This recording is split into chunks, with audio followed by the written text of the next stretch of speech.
It is midday in the St. Vitus Cathedral in Prague. It's midnight in Christchurch. I'm Monita Rajpal. This is World One, live from London. He was a leader of Czechoslovakia's Velvet Revolution, helping to bring down a communist regime in the closing days of the Cold War. Now, world leaders are joining with thousands of Czech citizens to pay their last respects to Vaclav Havel. People, Prague, Atika. Well, Monita, there's actually a moment of silence going on, and I just want to show you the people out here who have come out to the funeral and are having that moment of silence right now. Take a look.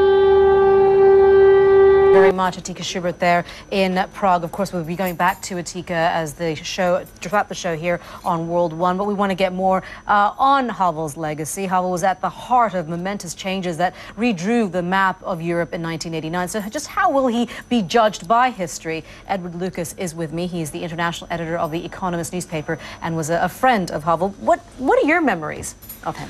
Well, they're very vivid and very poignant, particularly now. I first met Havel in 1989, at the beginning of 1989, when he was just being let out of prison. I was at the court, his parole hearing. Well, we will continue to watch the service as it gets underway. We will bring you more live pictures of the service. And, of course, we are also waiting to hear from the former U.S. Secretary of State, Madeleine Albright. She'll be speaking there a little bit later on. Mr. Lucas, thank you very much. Stay with us here as we will take you back to Prague momentarily. You are watching World One, live from London.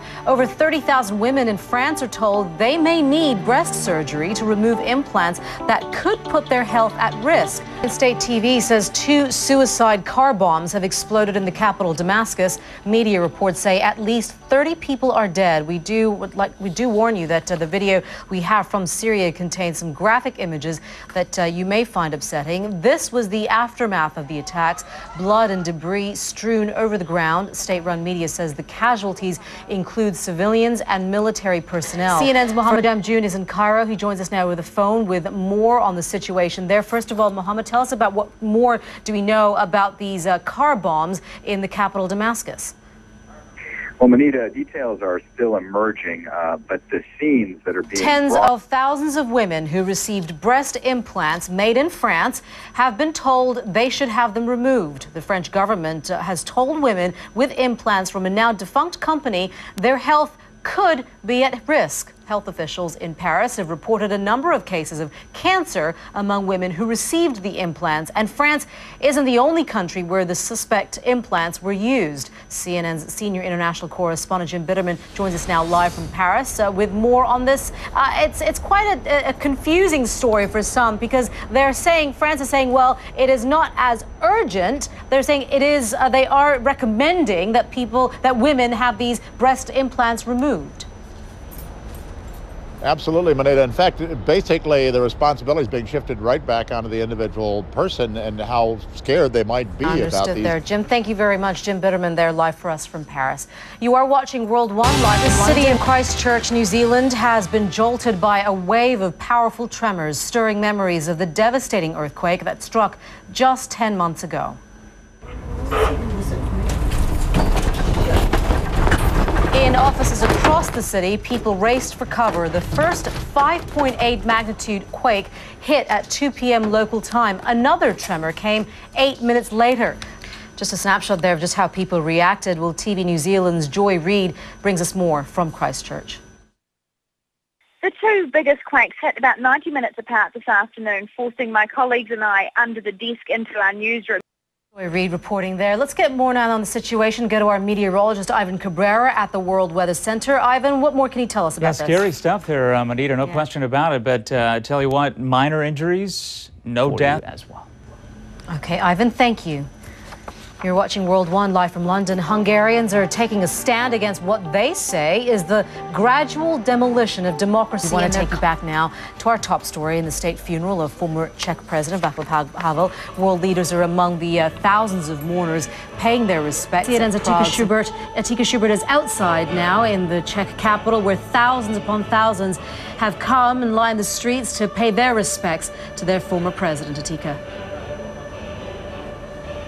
That's right, Monita. I believe that's the St. Wenceslas Choir who's now singing inside the St. Vitus Cathedral. And as you can see there, it's a beautiful ceremony. I appreciate your thoughts. Well, protests are taking place outside the Hungarian parliament to protest what some opposition lawmakers are calling the gradual demolition of democracy. Well, according to Reuters photographer at the scene today, the former Hungarian Prime Minister Ferenc Gyurcsány was attending the demonstration and then was removed by police. Opposition groups say Prime Minister Viktor Orbán is asserting ever greater control over institutions such as the media and the courts. And tension has risen after two agencies cut their ratings on Hungarian government bonds to junk status. Let's get more now on the situation there. Zoltán Kovács is a spokesman for the government, and he joins us now via Skype. Sir, first of all, tell me about the removal of the former Hungarian Prime Minister. And also, we're seeing wire reports now coming in, and again, these have not been independently verified or confirmed by CNN, but Reuters is reporting that Hungarian police have detained 8 lawmakers from the protests outside Parliament there. What more can you tell us about that, and why are they being detained? Good afternoon, first of all. I'm just having the information from the police, as you actually... It's not even just opposition groups, sir. You've got ratings agencies such as Standard & Poor's and Moody's that are also concerned about the country's system right now, the governmental system right now, and that is why they have downgraded your debt to junk status because of those main concerns. Well, we are talking about economic and political issues. I think those who are dealing with economics should be dealing with economic issues, and those who are dealing with hand in hand. Those go hand in hand. The figures, actually, the basic figures of the country are... The question why these agencies would then consider your debt as junk, but I guess why would you think that they would come up with that kind of status?